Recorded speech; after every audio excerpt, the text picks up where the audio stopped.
Welcome to this screencast from LSE Life on potential ways you can critically explore the readings in your module to help you with your revision for your online exams or essays. First, let's look at contextualising your readings. Now, your readings for any module represent your tutor's views of the key debates or concepts in that subject over time and space, so it is important for your revision to understand how these debates and concepts developed over time and across the globe. So when we think about time, we're considering each reading in light of its role in answering the questions raised before by previous scholars, or presenting alternative theories to those that were now dominating the field, or presenting empirical research that upholds or nullifies beliefs once held by that field. And when we're considering things across space, we can also consider each reading in light of its role in writing to an imagined community of academics located at different institutions or countries, or contextualize this to see how they fit and why not across the different countries and continents or geographical areas they were written. Let's look at ways to contextualize your reading across time. Here is an example of how one particular theory of modern education developed across time. I'll give you a moment to review the information on this slide.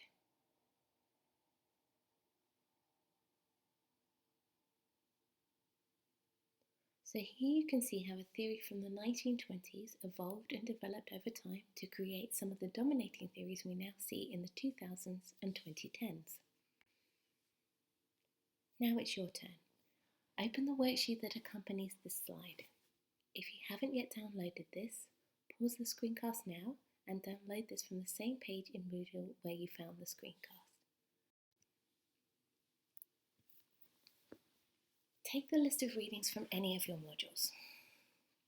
Look at the date each of the texts was written. Now, rearrange your reading list to make your own list of the texts, this time in chronological order based on when they were written. Based on your notes, what was the topic of each one? Write it down next to each text. You can keep this short and to the point. But remember, your reading list represents the selections of your module tutor or key texts they feel you should read, but not the whole debate.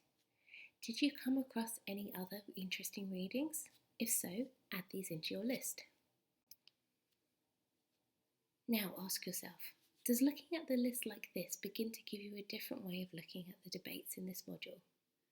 Can you draw any connections between authors in light of when they wrote, not just what they wrote? Okay, now let's look at contextualising across space.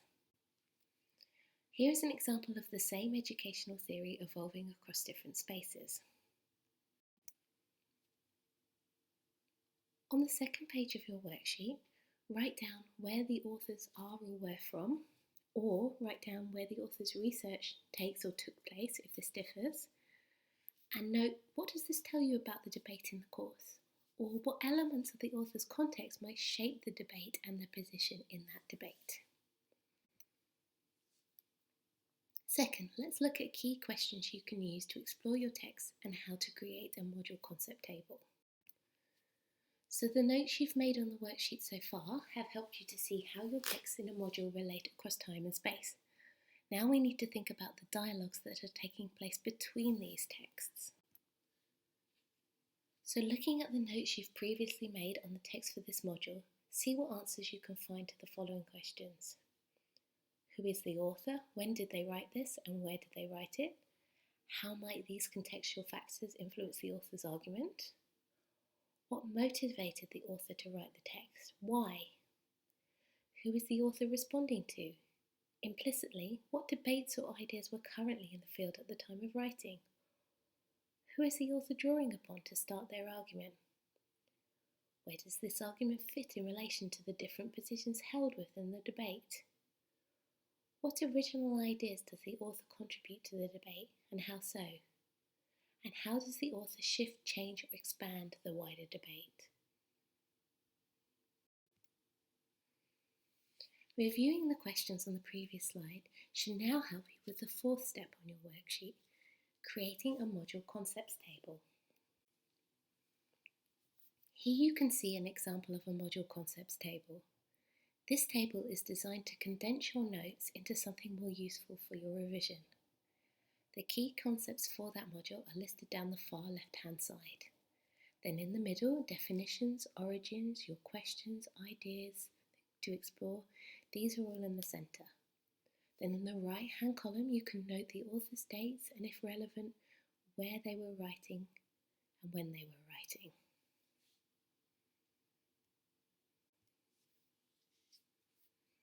So there you have it.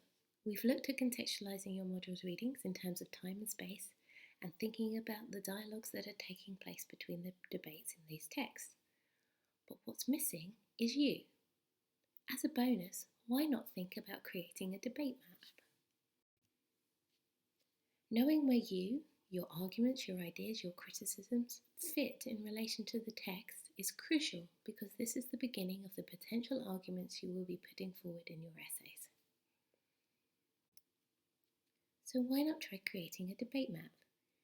Here you can see an example of one that maps the debate over what is criticality. Key authors are listed and your connections and views are used to map between them.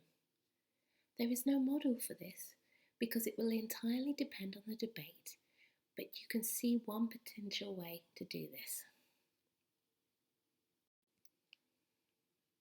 Okay, so there you go. In this session, we've looked at ways to contextualise your reading across time and across space.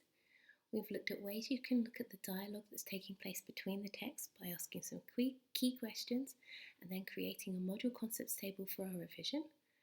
And lastly, we've discussed the benefits of placing you in relation to the text and creating a debate map. Hopefully, trying some or all of these things will help you in your revision for your upcoming essays and exams. Good luck, and don't forget to download the worksheet if you haven't done this yet.